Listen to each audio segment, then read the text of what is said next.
مرحبا بكم عزيزاتي متتبعاتي الوفيات، رحبوا بكم. ان شاء الله يلقاكم لا فيديو في احسن الاحوال انتم والاهل. نبه ملاحظة: المشاهدة 3 دقائق ومن بعد ذلك الضغط على زر الاعجاب حتى يثبت معك. رحبوا بالمتتبعات الجدد، مرحبا بكم في بيتكم وقناتكم مطبخ وتدابير نيلية، دائما مع الوصفات السهلة الاقتصادية. صابلي العملاق اللي راه داير حالة في المقاهي والمحلات، مشروع جد مربح.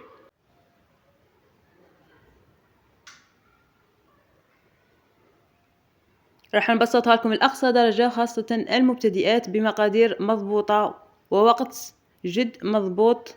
تبعي لا فيديو للآخر حتى تنجحي في أحلى وأروع صابلي بناء شكل. بسم الله والصلاة والسلام على الحبيب المصطفى. نبدأ على بركة الله بالمقادير وطريقة التحضير. نحتاج في وصفة اليوم 250 جرام مارغرين، أي نوع متوفر عندك. استعملت لابيل. عندي علبة 500 جرام. راح ندير نصف العلبة بحرارة المطبخ. نذكروا بالمقادير الصاب اللي كنا خدمناه في لا فيديو سابق: 250 غرام مارغرين، 125 غرام سكر ناعم، حبة بيض مع صفر حبة بيض، لكن أنا استعملت حبة بيض تكفي، بحرارة المطبخ بطبيعة الحال.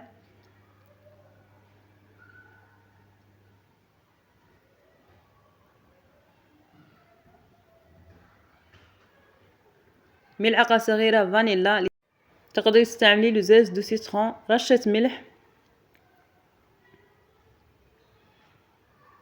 ملعقتين زيت نباتي تقدري تتخلي عليهم. اذا حبيتي الصابلي محمر راح تستعملي ملعقتين تكفي. راح نخلط المكونات حتى تصبح كريمي بهذا الشكل، دقيقة ونصف بالتقريب. نضيف ملعقتين نشا. الوصفة الأصلية فيها 125 جرام نشا، أنا استعملت ملعقتين تكفي. راح نضيف المرحلة الأخيرة الطحين الأبيض. في البداية كأسين بومبي نخلط باليد حتى نعرف الطراوة. الكأس الثالثة.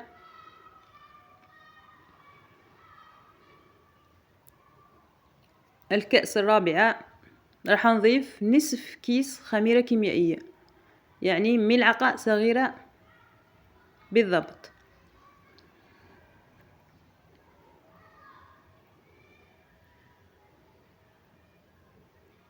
نخلط مليح حتى تندمج المكونات بدون ما ننسى نصف كيس خميرة كيميائية.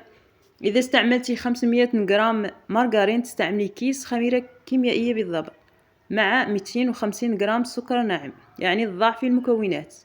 حبتين بيض مع حبتين أو صفار حبتين بيض، صفار حبتين بيض مع حبتين بيض، لكن أنا استعملت 250 جرام فقط. بعد ما خلطت كامل المكونات ما نشرح ندلك، راح نلم فقط. قسمتها إلى 2، خليتها 5 دقائق. راح نفتح بالكرة بهذا الشكل. ضروري أنك تستعملي الكيس بلاستيكي حتى يساعدك في عملية الفتح وما تتكسرش العجينة معك بهذا الشكل. بالنسبة لكمية الطحين أخذت معنا ربع كيسان ونصف بالضبط. الصابلي العملاق تستعملي شكل دائري حجم كبير، أنا استعملت القرفية.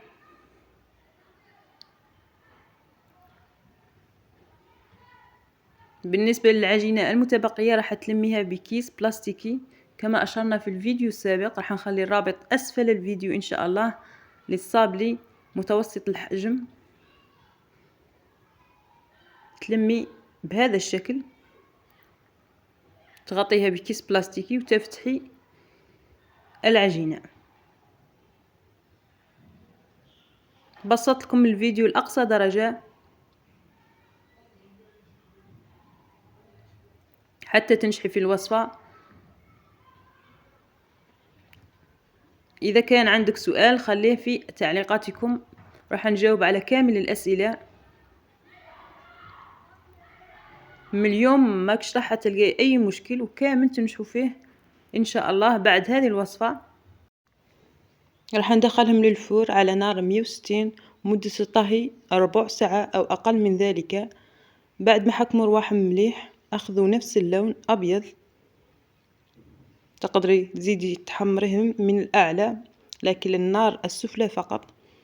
بعد ما يبردوا تماما راح تلصقيهم بمربى المشمش خطوط على السطح، أي نوع شيكولا بحمام مريم، ومن الوسط مربى المشمش لون بني ولا أروع. راح نكمل كامل الحبات، نعطيكم نموذج آخر نقلاصيهم بالشيكولا نوار بهذا الشكل. خليها في الثلاجة تحكم روحها مليح.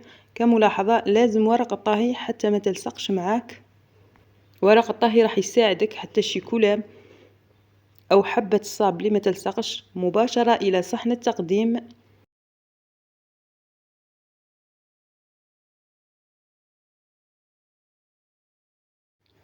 خرجوا روعة روعة ما شاء الله بالشيكولا نوار ومربى المشمش. أما بقية الحبات أو بقية العجينة درتها بالصابلي المتوسط صغير الحجم،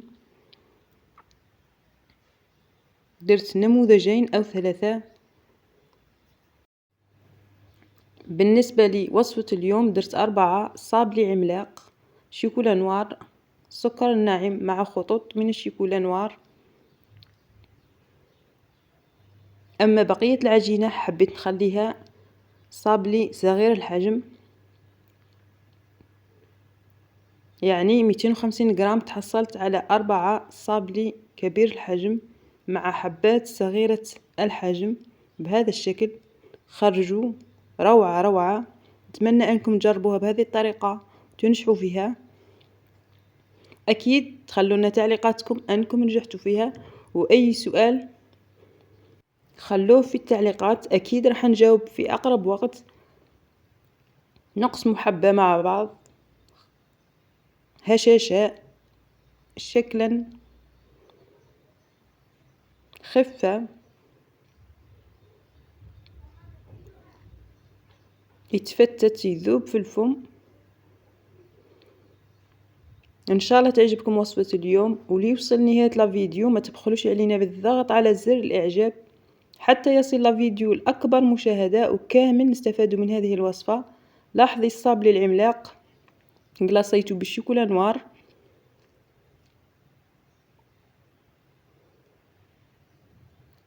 جا علامة